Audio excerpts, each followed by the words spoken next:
Getting close. Matt, you have a microphone for Marcus?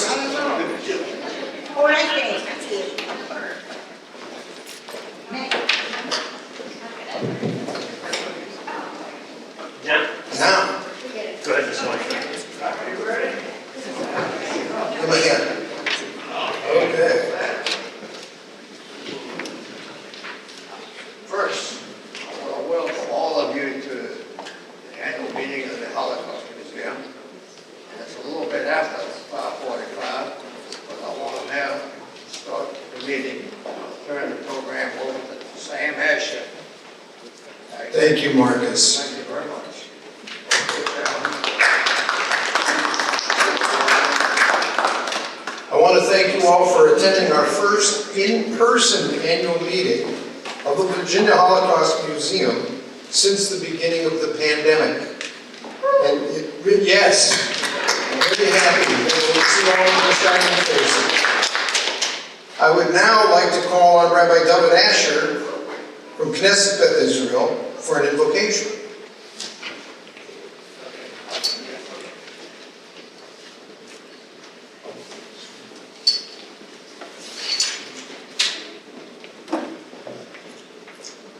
Let us pray.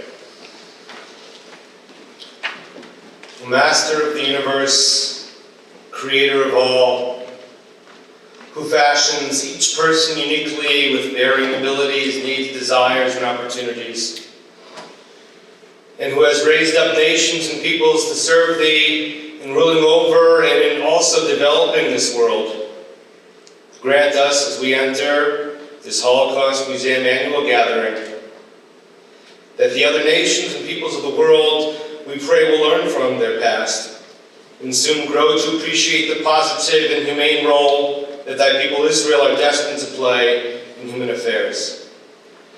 Grant us, O Lord, that the recent movement to again brand us and Zionists and Israel as outcasts, as the main trouble of humanity, will soon cease to exist. Grant us, Almighty God, that the 6 million will be remembered, and that the continuous, ugly specter of anti-Semitism will be decisively squashed during the coming year. And that all peoples will soon acknowledge and extend to your Israelites the right to exist in peace and in tranquility, so that all the Jews in the world will never again be cast aside like refuse, and so that they may contribute their unique qualities and culture alongside all the other peoples to help better perfect your world, God. May we, regardless of our country and origins and nationhood, be a part of this great enterprise. And may we, by doing so, be drawn closer to each other and to Thee, Almighty God. Let us say, Amen.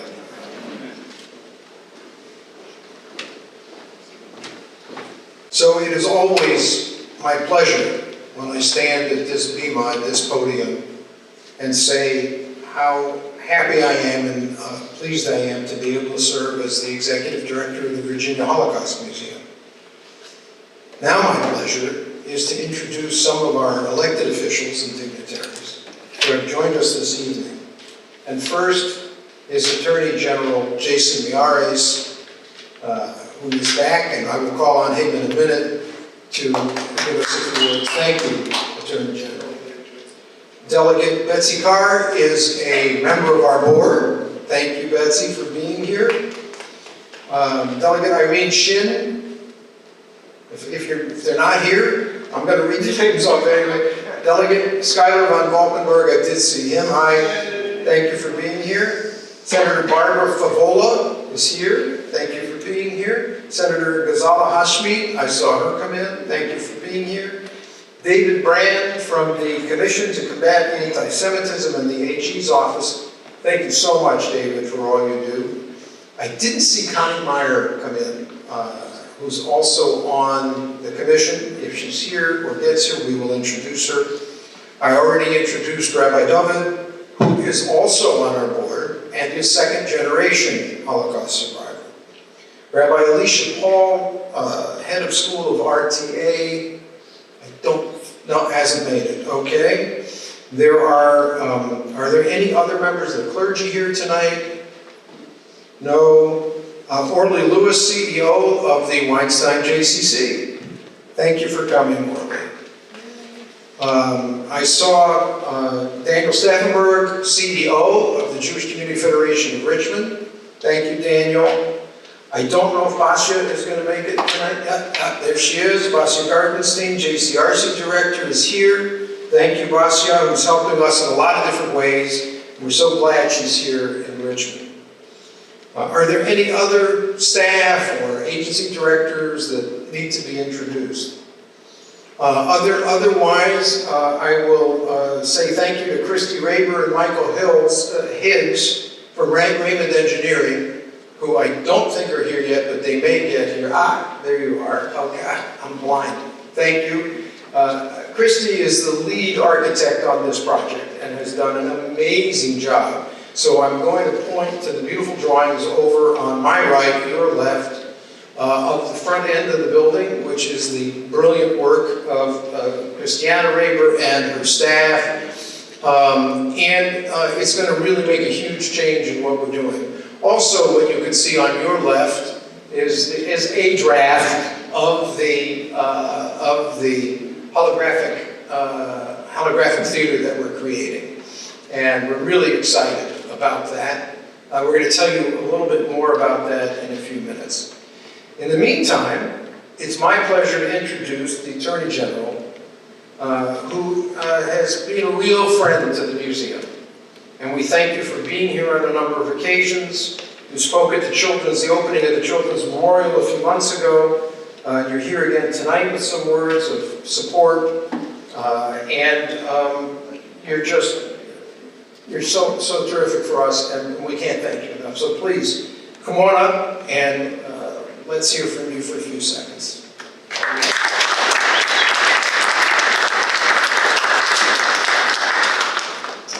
It is an honor to be here with you all again. In many ways, it's to show my gratitude for the mission.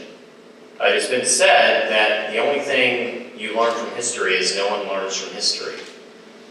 That is one of the tragedies that we face, and the mission of this museum is to push back and end that horrific cycle. Now, I've said before that the world's oldest form of bigotry is anti-Semitism. It has happened literally for thousands of years.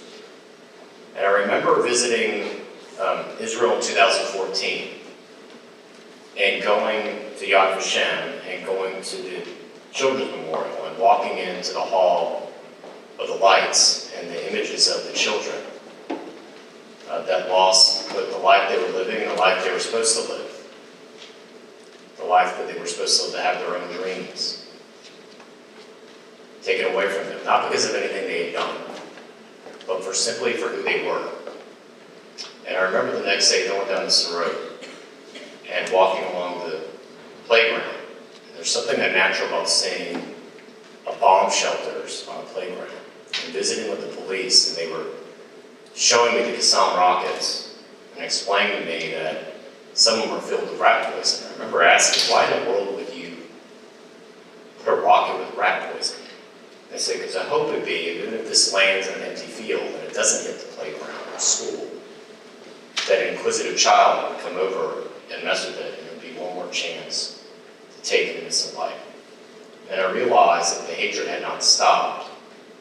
There are people in this world that want to deny people their dignity, their freedom, or even their life, not because of anything they've done, but for simply who they were, who they are.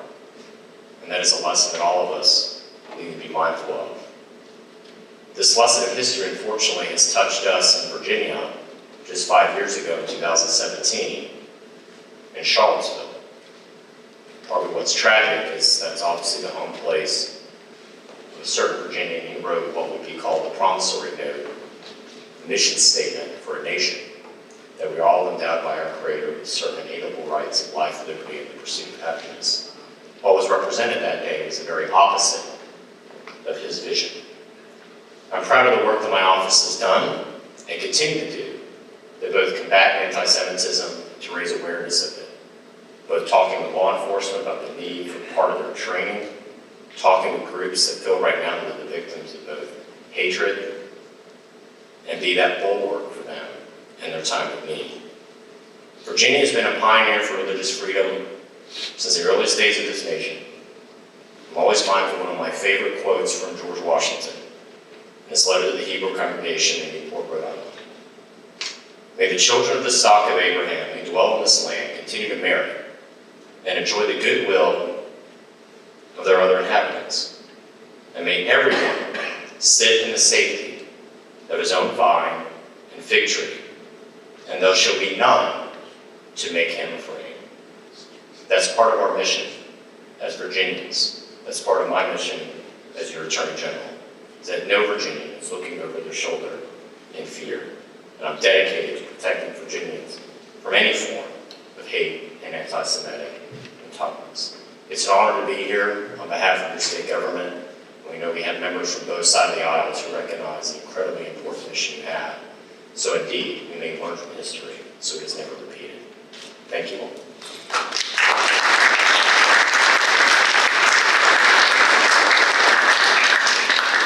It is my privilege and pleasure to work on behalf of you all in helping to build the Virginia Holocaust Museum. It is always a pleasure to work with Marcus and Carol Weinstein for the betterment of our community, and we say thank you to Marcus and Carol. Each and every one of you is one of our devoted friends and supporters, and we thank you for all you do on our behalf. Over the past 2 years, the museum has launched a significant number of exhibits that I would like to highlight here. The Violins of Hope, which opened to acclaim in August of 21, celebrates the triumph of the human spirit through a private collection of 60 violins, a viola, and a cello collected by Amnon Weinstein and Avshi Weinstein. The 3-month-long series of programs, exhibits, and concerts was made possible by a unique collaboration between our museum, the Virginia Museum of History and Culture, and the Black History Museum, and the Richmond Symphony. Collectively, we welcomed 18,500 visitors to the museums and 3,000 more to concerts, held here in Richmond, in Hampton Roads, and Roanoke. Following that, we hosted All That Remains, a Holocaust exhibit in fiber, which was in fact opened, Mr. Attorney General, the same night that you came to help us open the Children's Memorial. And she transforms these materials into statement pieces which open a dialogue and stories related to the Holocaust. Some of those pictures you'll see in the annual report. In April of this year, we opened the Children's Memorial, which I mentioned. It's dedicated to the memory of 1.5 million Jewish children who were murdered by the Nazis. Using mirrors and somber lighting for dramatic effect, the Children's Memorial creates a stunning visual, an infinite panorama of empty classroom desks, representing the unfathomable number of children and their unborn descendants who were victims of the final solution. I now lift your attention away from what we've accomplished in the last year towards some of the exciting endeavors that are coming up. First, some of you have been aware, and I've already mentioned it, that we're creating a new holographic theater. An interactive hologram of survivor Helena Zim will be on the second floor. Helena, could you please stand and be recognized?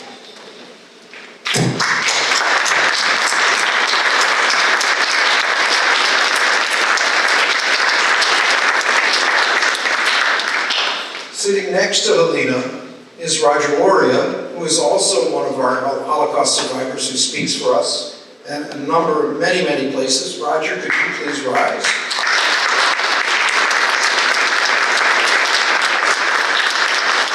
And in the back, with a hat on, but Henry, you can't hide yourself, we know you're there. Henri Meisel, would you please stand up and be recognized?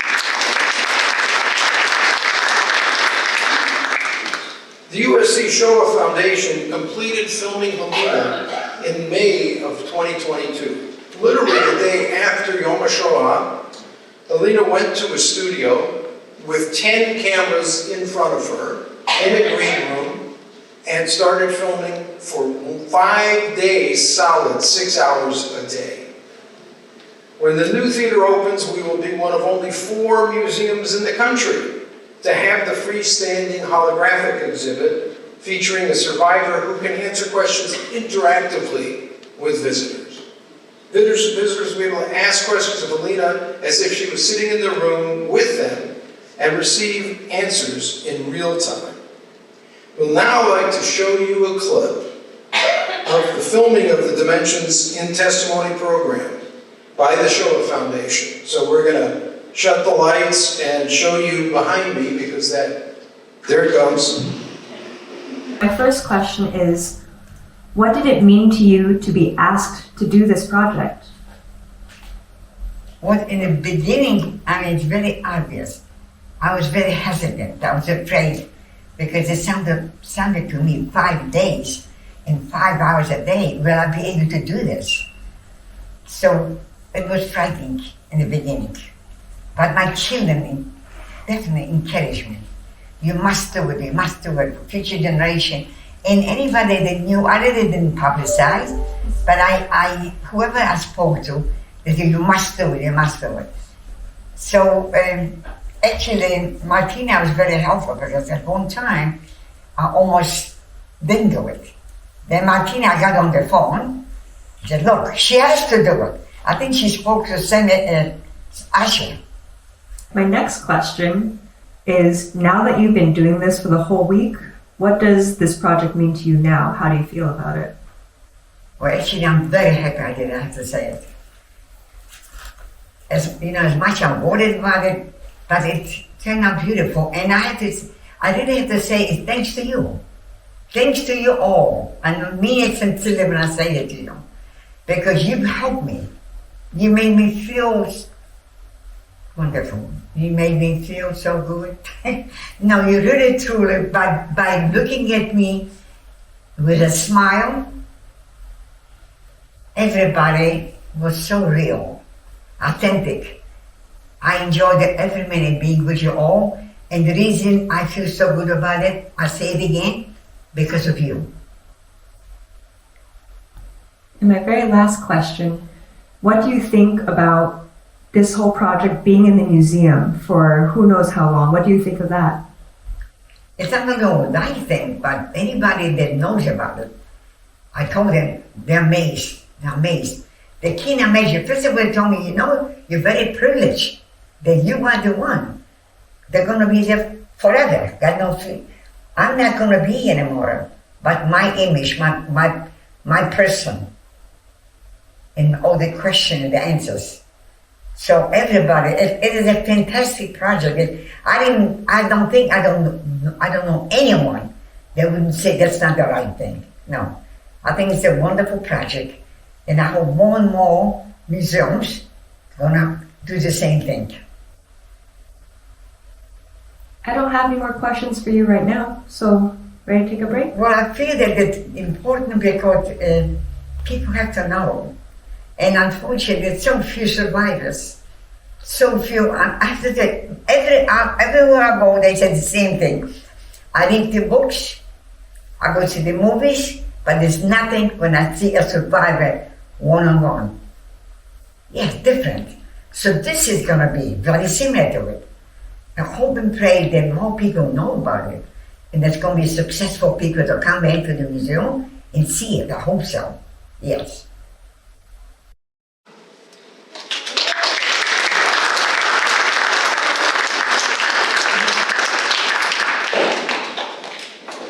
This is only the beginning. It's going to take quite a long time to move things along because it's very technical, but we will keep you posted. I have to say that I missed a couple of introductions, so Inga Horowitz, thank you for being here. Survivor. And Skip Zagowitz from The Reflector is here. Thank you, Skip. And Rabbi Paul has arrived, so now I know we'll have a benediction. The funding for this endeavor is part of our $2.5 million capital campaign. Our capital campaign now stands at $2,084,483. Yeah.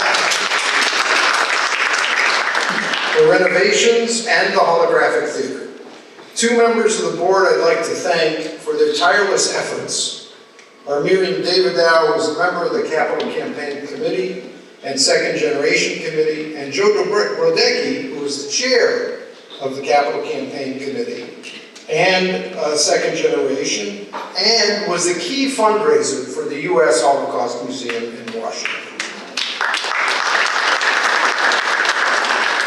I've already thanked Christy, and I will also thank Richard Perkins from Raymond Engineering for making our master plan become a reality. Bob Leipertz of Leipertz Construction is keeping us on track with the building process, and you've all seen the boards on the right. So if anyone wants to know more about the capital campaign, come see me, come see any of the members of the staff. We'll all like to talk to you about it and keep it moving forward. I want to point out that our collections department has continued to take donations from survivors and liberators. We currently house 318 individual collections representing the entire geographic scope of the Holocaust, and we continue to welcome additional items and materials each and every day.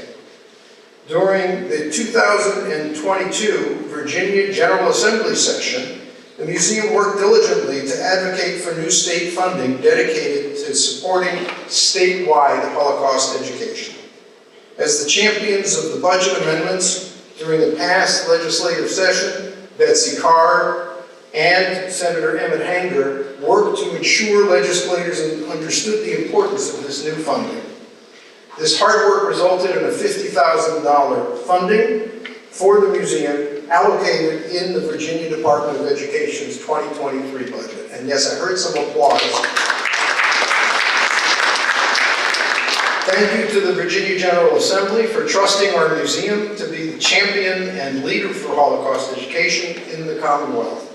We look forward to working with legislators during the upcoming session to continue funding and growing educational opportunities that transcend these four walls.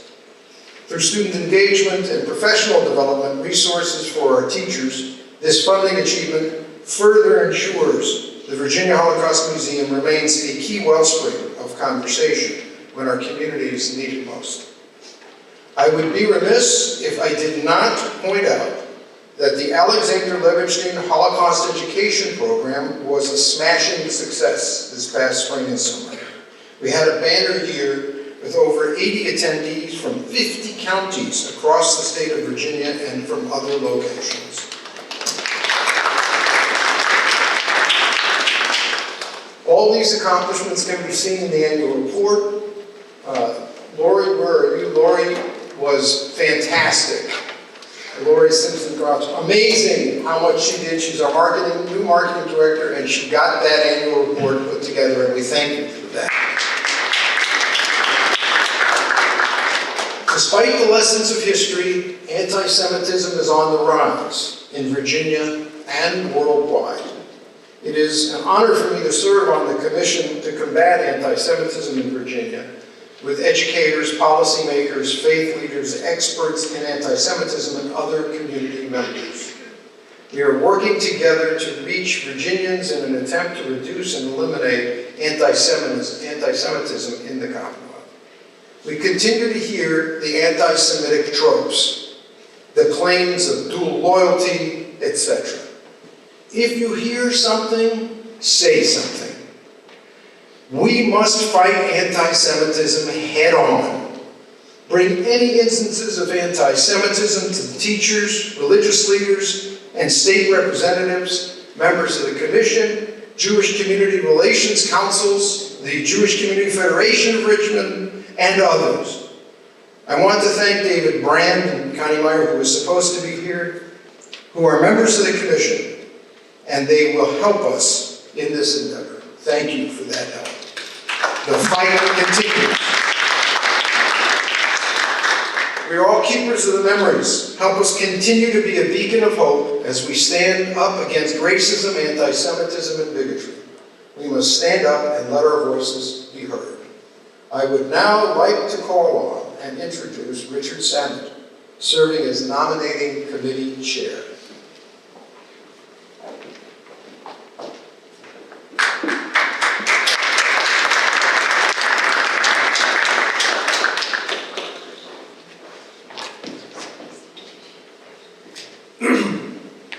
Good evening. I'm Richard Samet, and this is the proposed Holocaust Museum slate of officers. I do want to point out that you will hear my name 2 more times, and I will be the one reciting it. So the proposed slate for the museum officers is as follows. Chairman, Marcus Weinstein. Vice Chairman, Kenneth Dye. Vice Chairman, Richard Samet. Secretary, Maurice Schwartz. Treasurer, Catherine Curtis. I now offer the following individuals in nomination as members of the Board of Trustees, and I propose for service on the Virginia Holocaust Museum Board for a 3-year term in the class of 2025 as follows. Marcus Weinstein, Elena Barbaugh, Joe Brodecki, and Roger Lauria. I propose to serve on the Virginia Holocaust Museum Board for a 2-year term in the class of 2024. Richard Ehrenstein, Rabbi David Usher, Irving Blank, the Honorable Betsy Carr, Hannah Cohen, Miriam Davidow, Howard Goldfein, Russell Jennings, Deborah Rodman, Richard Samet, Stuart Siegel, and Charles Sidman. I propose to serve on the Virginia Holocaust Museum Board for a 1-year term in the class of 2023. Catherine Curtis, Kenneth Dye, Linda Ferguson, David Greenberg, Bernie Henderson, Frederick Rahal, Maurice Schwartz, Jay Weinberg, Thelma Williams Tunstall, and David Yancey. Are there any other nominations from the floor? There being none, is there a motion from the floor to accept these nominations?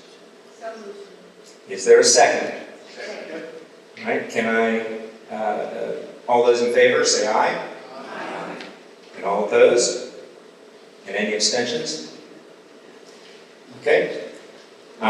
We would like to recognize the officers of the board with a round of applause, and thank you for your service. And thank you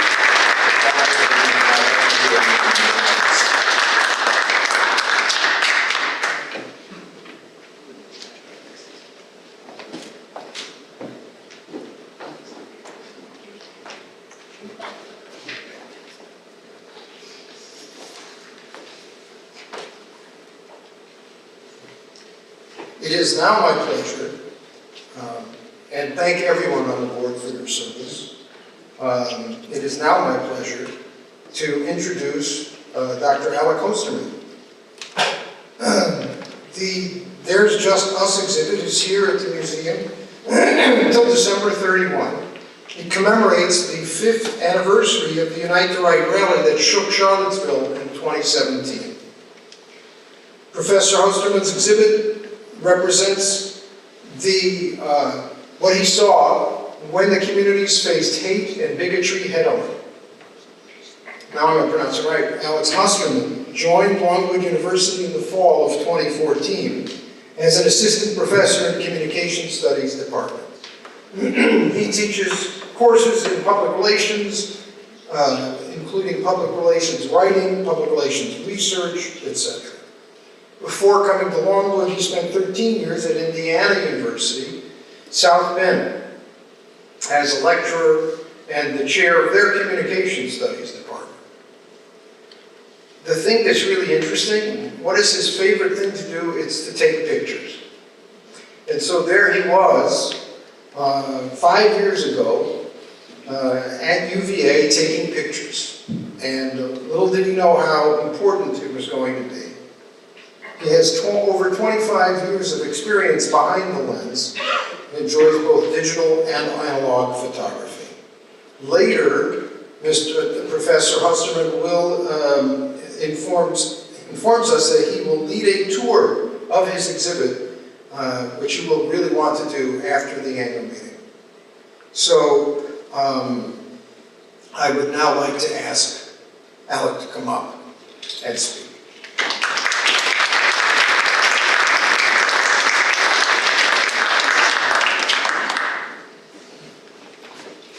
I feel so official. I also realize I'm the one standing between you and the desserts. I'll keep this short. Good evening. I want to thank Sam and everyone at the museum for inviting me to speak tonight. It truly is an honor to be here, standing among you in this location. I wanted to talk to you tonight about what I see as an issue that we as a collective can address. Together, how can the average person fight anti-Semitism, white supremacy, and hate speech simply by using the tools we already have at our disposal? Simply the tools we have at our disposal. To say that we're at a crucial point in history is really an understatement. In the last 6 years, we have seen a rise in extraordinarily inhumane rhetoric and tragic events. These include the racist campaigning, speech-making, and domestic policies put in place by previous administrations to target immigrants, LGBTQ+ communities, Muslims, and other minoritized communities. The brutal death of George Floyd at the hands of Minneapolis police officer Derek Chauvin. The needless killing of Ahmaud Arbery, Breonna Taylor, Philando Castile, Alton Sterling, and many other black citizens. Increased school shootings. Increased anti-Semitic attacks with more than 1,300 since January of 2019 alone. And a rise in name-calling and vitriol posted online. All of this creates a perfect storm for hate to take root, fester, grow, and inevitably work to separate us from our humanity. And it gives white supremacists the perfect opportunity to recruit and radicalize new members. The ties that bind us are fast becoming far and few between. Division is really becoming the new normal. In his book, Culture Warlords, author Talia Lavin, now identified as Tal, said this about hate. The thing about hate, though, is it metastasizes. The thing about channels that are filled 24 hours a day with stochastic violence, testosterone-filled megaphones, shouting for blood, is that sooner or later, someone's going to take them up on it. We're seeing this play out every day online. Digital enclaves are how white supremacy groups recruit and radicalize new members. They begin by sharing jokes and memes that just border on the offensive and target those who laugh or like them. News stories as well, from right-leaning media outlets, also act as dog whistles of the far-right social media platforms, constructively reframing the content for their followers. The barrage is everywhere. You can't avoid it. So how do we fight against something we can't always see or hear? It's not easy.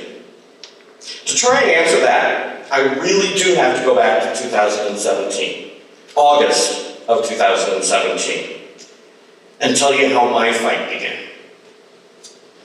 In August of 2017, my cousin and his partner called me up and said, "Do you want to go fight some Nazis?" Okay, let's do this. Specifically, he's a photographer as well. So what he wanted to do was go to Unite the Right and photograph it. And I said, sure. I thought I was going to be going to take some photographs of signages. The signs that I could then use in my classroom to talk about, because I teach a visual communication class. Little did I know. We went to photograph Charlottesville on Friday night. On Friday, August 11th, 9:30 p.m., we photographed the Tiki Torch March at the University of Virginia, from Nameless Field to the statue of Thomas Jefferson. On Saturday, August 12th, we returned to Emancipation Park and witnessed a clash between counter-protesters that inevitably exploded onto Charlottesville streets, resulting in the death of Heather Heyer at the hands of James Alex Fields at 1:41 p.m. in the afternoon. That weekend really shook me. I come from northern Indiana. What I knew about white supremacy was wrapped up in 3 letters: KKK. That's all I knew. I had a basic awakening. I didn't stop thinking about that weekend for the first 6 months. See, I was right there, right alongside everybody else at that corner taking the photographs. It was an eye-opener. That weekend also gave me a resolve and a voice. The voice in terms of a photo exhibition combined with what I also do well: teach. I knew my photos couldn't just be posted to Facebook and left there. There was something more to them. I knew the day I took them, I had to do something with them. I didn't know what right away, but I knew something needed to occur. Something needed to happen. Enter the Longwood Center for the Visual Arts in Farmville, my home. In 2017, they gave me an outlet for my exhibition that I call There's Just Us. That winter, it moved to the Virginia Holocaust Museum. I supplemented the exhibition with interviews, community presentations, even class lessons. 4 of the images that you will see in the exhibition actually hang in my office every day, except now. Every day. They're there to remind me of that time, as if I could forget. But they're really there to remind me why I do what I do. Since the events of A12, that's Charlottesville's term for the Summer of Hate, they no longer call it August 11th and 12th. They call it A12. The violence around us really hasn't abated as much as we thought. In 2017, the Southern Poverty Law Center reported that there were 954 established hate groups in the United States. 954. In 2018, Robert Bowers killed 11 Jewish congregants at the Tree of Life Synagogue in Pittsburgh, Pennsylvania. In 2019, Patrick Cruzius killed 23 Latinos at a Walmart in El Paso, Texas. Also in 2019, Australian Brendan Tarrant, inspired by violent white supremacy acts in the United States, flew to New Zealand and murdered 51 Muslims at 2 mosques in Christchurch, broadcasting it live over Facebook. In January 2021, the Oath Keepers, Proud Boys, and 3 Percenters, along with election deniers, attacked the U.S. Capitol, resulting in the death of 5 and injuring 138. In May of this year, Peyton Gendron killed 10 African Americans in Buffalo, New York. And in July of this year as well, Robert Cremino killed 7 and injured 48 at another mass shooting during Independence Day parade in Highland Park, Illinois. Keep in mind, these are just the incidents here in the United States. This isn't the incidents across the world, just the United States. This year marks the 5th anniversary of A12, and the museum invited me to bring back There's Just Us. So we're also asking a simple question with that. What's changed in those 5 years? What's really changed? Remarkably, some things have changed. There were 221 fewer established hate groups in the United States, going from 954 to 733. 221 less. In 2017, there were 37 hate groups in Virginia. 37. The numbers dropped to 20. In 2021, the FBI thwarted an attempt by the white nationalist group, The Base, to engage in violence at a pro-gun rights rally in Virginia. I was there photographing it. In 2022, 31 members of Patriot Front were arrested on charges of conspiracy to riot before they could enter a pride event at Coeur d'Alene, Idaho. I think I pronounced that correctly. As of September of this year, 919 people have been charged in relationship to the January 6th insurrection. Educational institutions, nonprofit organizations, government agencies, museums, and individual people are working to combat white supremacy, racism, and anti-Semitism through education, policy changes, writing books, and lawmaking. For me personally, what's really changed is the trajectory of my career. Putting the exhibition together taught me that I could do two things in this fight. Number one, tell people the story of that weekend through my photographs, and continue to photograph events as I see them happening. Number two, work to educate others about white supremacy and hate speech through community presentations like this one and classes. Photography and education, those are my tools. And as part of that ongoing fight, this semester I'm actually teaching a course, a communication course in my department at Longwood University, and I call it Fighting White Supremacy and Hate Speech. It's part communication tactics, part history, part activism. And last week, I told my students I'd be speaking here at the museum tonight, addressing the board. And because I wanted to see if they were listening to me, they were. I asked them a simple question. What can the average person do to fight anti-Semitism, white supremacy, and/or hate speech? Gotta remember, these are 19, 20, 21-year-olds. Here's what they said. Educate yourself. If you think you know all there is to know, you don't. Educate others on what racism is. Hold yourself to your past actions and be accountable for them. Hold friends accountable. Be familiar with your geography and what's around you. Be aware that memes and jokes can also be dark humor and have ulterior motives associated with them. Put yourself in someone else's shoes. Be aware of history so we don't move backwards. Bring awareness of anti-Semitism, hate speech, and white supremacy by posting information online and on social media. Push for anti-discrimination legislation. Amplify the voices of people affected by racism and anti-Semitism and white supremacy. And my favorite, just don't do it. They were listening. I'm proud of them. I'm using Kyle Levine's book, Cultural Warlords, in my class. We just finished it. In it, he went into the digital recesses of some of the darkest places online to expose white supremacists for who they are and what they believe. But there's more to this fight than just writing a simple book. It's part of his ongoing battle. Why? Here's what he had to say. The chat room would continue without my sock puppet or with it. But if I'm there, I can tell you about it. You can help me strip the shadows away and disinfect those crusty dens of hate with a blast of much-needed sunlight. Dismantling white supremacy and anti-Semitism is a collective fight. Cal did his part so you don't have to.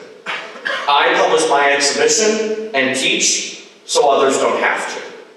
Fighting hate isn't always an anarchist street battle. It's also a rhetorical battle, played out in the places that we know all too well. The news, online, at the playground, and at work, and even at restaurants. It's all around us. All it takes for us to do our part is using the tools that we have at our disposal. Those things we are good at. Those are your tools. And one tool we all share in common, our voice. Our voice comes in many forms and shapes, from what we say to what we do and what we write. It communicates the narrative that we can use to fight oppression where we see it happening. And as my student said, use your voice to call out racism and hate speech when you see it. What does this mean? It means this: post online when you need to post. Document when you need to document. Protest when you need to protest. Advocate when you need to advocate. And vote when you need to vote. Going forward, what does this fight look like for me, for the museum, and even for you? Here's what I think. For me, it means continuing to teach the students about the uncomfortable topics, the ones that have torn us apart as a society. It means trying to understand how hate speech works and deciphering racist motives and using it in order to better equip my students to confront and dismantle racist ideologies and anti-Semitism.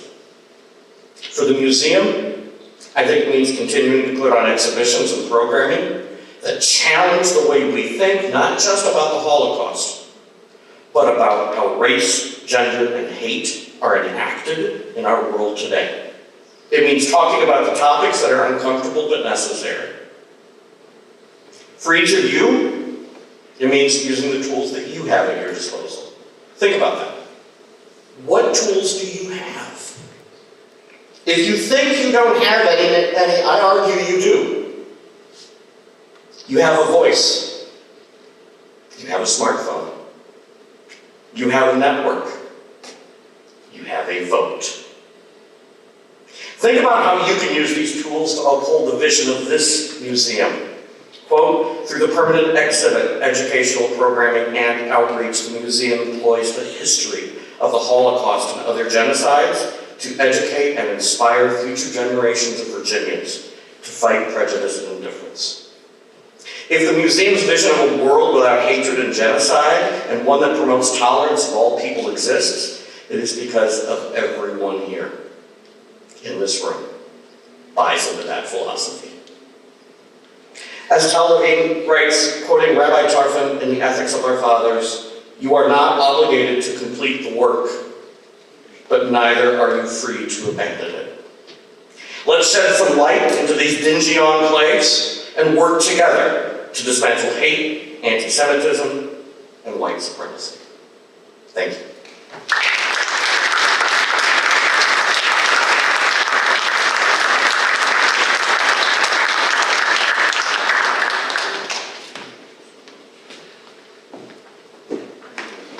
Mr. Osterman, fantastic job. Boy, am I glad we're taping this so that we can replay it. I was sitting with Dr. Roger Loria just now, and he is famous for saying, we are the canary in the coal mine. And when we see problems, we have to call out. It is because of our experience, because of our history, and because we know how to be involved and how to contact our legislators and how to contact people in their different community organizations to get help. So I totally agree with Professor Osterman. This is what we do and what we need to continue to do. I'd like to take a moment to honor and remember Dr. Norman Sporn, Dr. Charles Bjorn, and Frances Nunnally, who passed away this year. Dr. Sporn was a vocal champion and supporter of this museum since the early days when it was only a concept. His dedication to Holocaust education helped us achieve so much, including the success of our flagship program, which I mentioned earlier, the Alexander Levenstein Teacher Education Institute. Dr. Bjorn was also a dedicated supporter of Holocaust education. He not only served as a museum trustee, but also volunteered countless hours as he guided students and other groups through the museum as a docent for over 7 years. Frances Nunnally, who most of us read in the newspapers on a regular basis, was able to survive the Holocaust because her parents sent her to Great Britain, and she survived the war as an au pair for a British family. She came to the United States in 1950. As the Richmond Times-Dispatch put it, Nunnally wrote letters, sweet, thoughtful, meaningful letters, handwritten letters, to loved ones, to friends, and to the editors of the newspapers. Her letters often served as mini history lessons, educating and enlightening, frequently from their vantage point as a survivor of the Holocaust, who had known great loss and great sadness, sharing her hard-earned wisdom. There was a beautiful article recently in the Richmond Times-Dispatch that I have up in my office, and I would be glad to share it with anyone. Her parents passed away during the time of the Holocaust, and she lived in America to age 101. All three of these individuals were special. They were lovely in their lives, and may they be remembered for a blessing. We will greatly miss each of these remarkable individuals. I want to now mention the work of some of our staff, because although we have a small staff, it is a mighty staff. And I will read their names, and we will all thank them. At the end, Megan Ferenzi, Director of Education. Tim Hensley, Director of Collections. Aaron Schrader, Development Manager. Lori Trout-Simpson, who I mentioned to you before, is Director of Marketing. Matt Simpson, Director of Guest Services. Dr. Charlie Sigma, who could not be here tonight, but is our Senior Historian. Stuart Wilkinson, Facilities Manager. Allison Moore, Gift Shop Manager. Guest Services Associates on the front desk, Ryan Brown. Logan Pritchett, Aaron Rodriguez, and Eric Sprill. Our PR and marketing team, represented by Martina James Nolly, who is in the back tonight, Sarah Hunt, Martina, and a member of the It is now my pleasure to introduce Rabbi Elisha Paul, who is new here to our community and to Rutland Torah Academy. We're so glad he's here. He brings wisdom, he brings a beautiful touch and inspiration in the way he speaks. So I would now like to call Rabbi Paul for a benediction.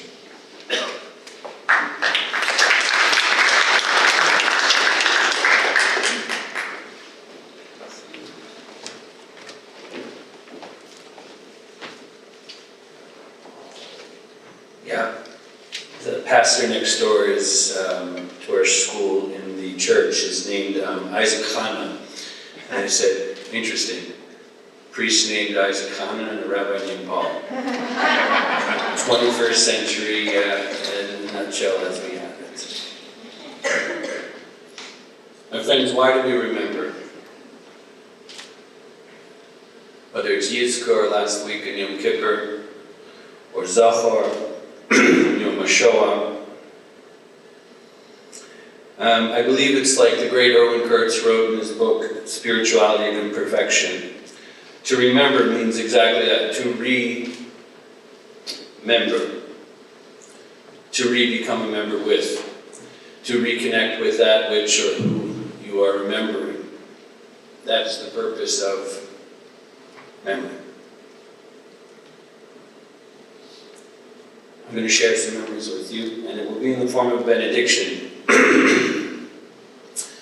Those of you who said Kaddish will at some point realize that Kaddish is a very difficult prayer to understand because it doesn't mention the dead. It doesn't mention seemingly anything about mourning. And yet it's the most important prayer probably anyone says in their whole life. So we'll get to that. And I beg your indulgence because there's one person you have not recognized, and it's someone none of you will have known had I not mentioned his memory. And I know none of you know it, even though he was bar mitzvahed in this shul in Kovna, Lithuania.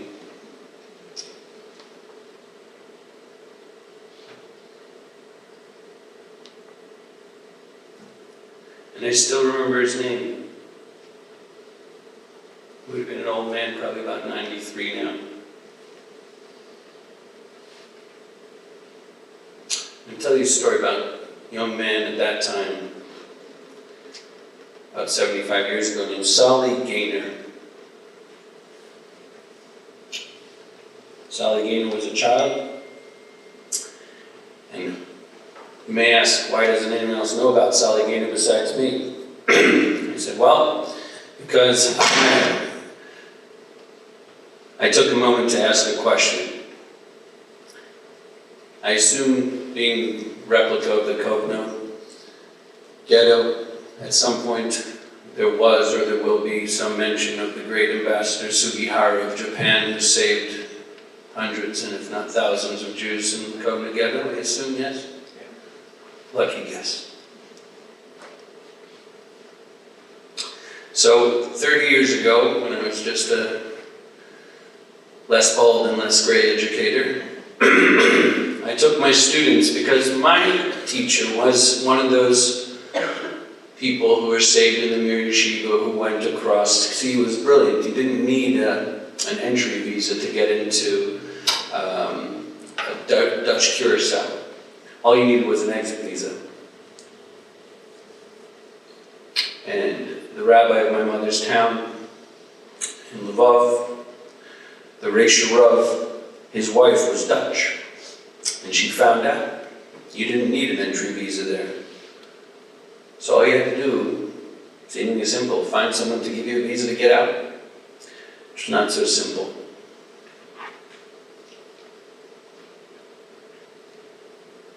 So one day, I took my students to see the Wing Luke Asian Museum exhibit about Mr. Sugihara. And since I was there, they said, oh, would you come to Temple de Hirsch Sinai and speak about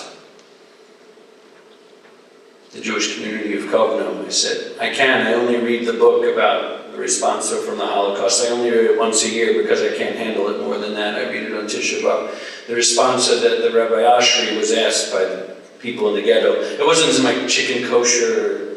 It was, if I pay someone to take their child instead of my child to the selection, is that murder?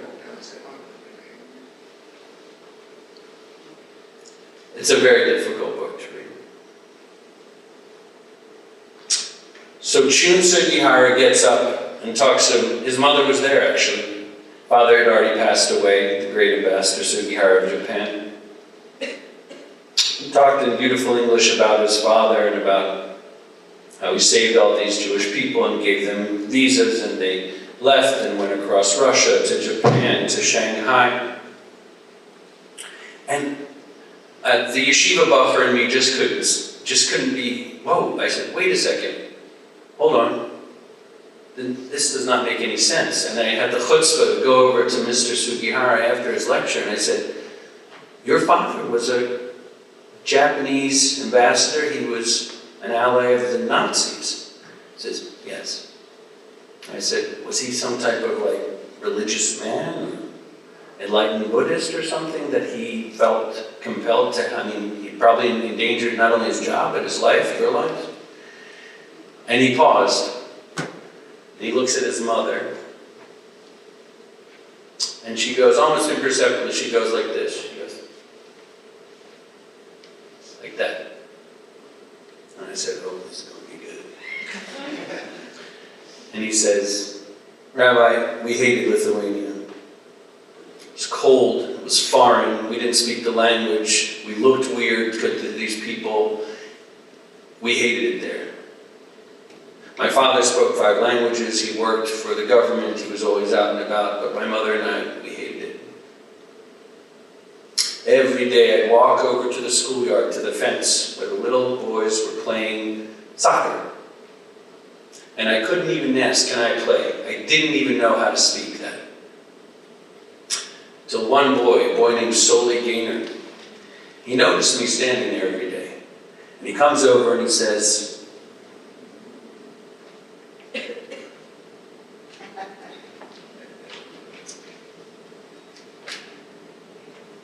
and I was in. From From that moment on, I became part of the crowd. I played soccer, I learned the language, and eventually my parents were invited to the Gainer's house for Hanukkah, for latkes and lighting menorah. And then, a couple months later, all these Jewish young people started knocking on the embassies of all the different countries. And my father didn't know what to do. He could get in big trouble, he could lose his job, he could lose his life. And my mother looked at him and said, well, of course you have to help these people. They're the only ones who've been nice to us since we've been here. And I said, oh, that's interesting. I said, well, what else happened? And he looks at me like with this, nothing else happened. I said, hold on.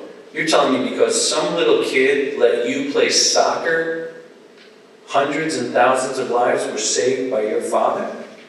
He says, yeah. I said, well, I'll be darned. I always thought it was big things. Große Sachen. It's not big things, it's kleine Sachen, it's small things. I always tell this to my students, and I asked the students, and I said, anybody ever leave someone else? Actually, last week I just did it. Anybody ever ever left out of a game of soccer? I said, okay, now be honest, I won't tell your parents. Anybody leave anyone else out of a game? Half of them raised their hands. I said, okay. I said, it's not a small thing, it's a big thing. And I said, and if you want to honor Sully Gainer's memory, the next time you include the person in the game, okay? Okay. P.S. Little girl in Silver Spring, Maryland says, Rabbi Paul? I said, yes. My grandmother was one of the Sugihara survivors. She got her passport out, a visa out. I wouldn't be alive here if it wasn't for him. I said, well, now you owe Sully Gainer a very big debt of gratitude. The reason I mentioned Sully Gainer is because at my bar mitzvah, they didn't yet have this concept of twinning with young people who didn't survive the Holocaust. So today I feel kind of nice that I could virtually twin with Sully Gainer. Yizichor Baruch. And here's what I think Kaddish actually means, my friends. Yitgadal v'yitgadash shmei rabbah. May your name be great. May your name be sanctified. May your name be great, or your great name.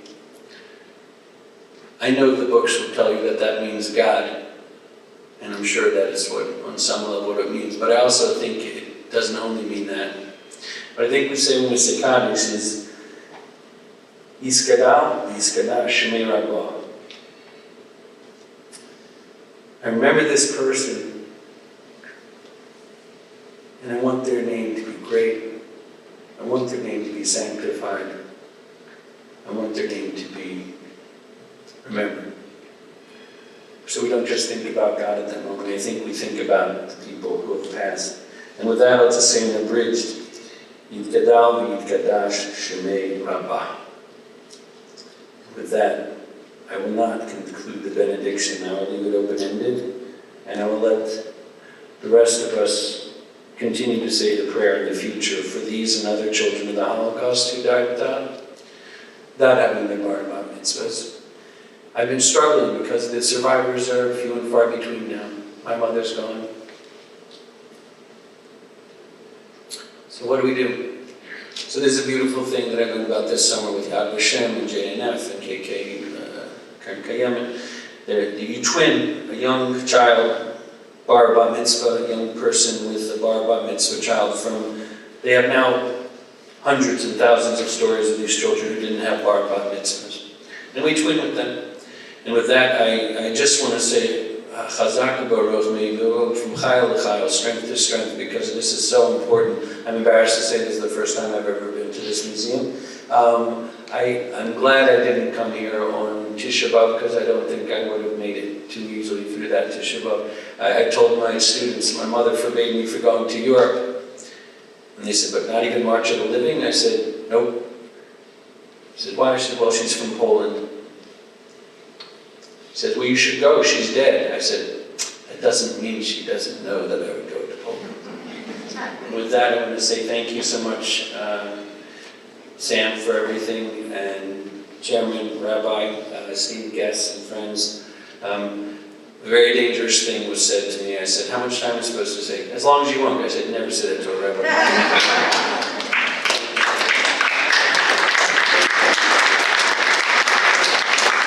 I want you to know that this is the end of our program. We're welcoming everybody to the dessert table Kenny Bendheim created, and so you all need to get over there and ask Professor Hosterman for a tour of the There's Just Us exhibit. And Rabbi, I'm looking forward to many programs that we'll work together on for the betterment of our community and for teaching our children. Good evening, everyone.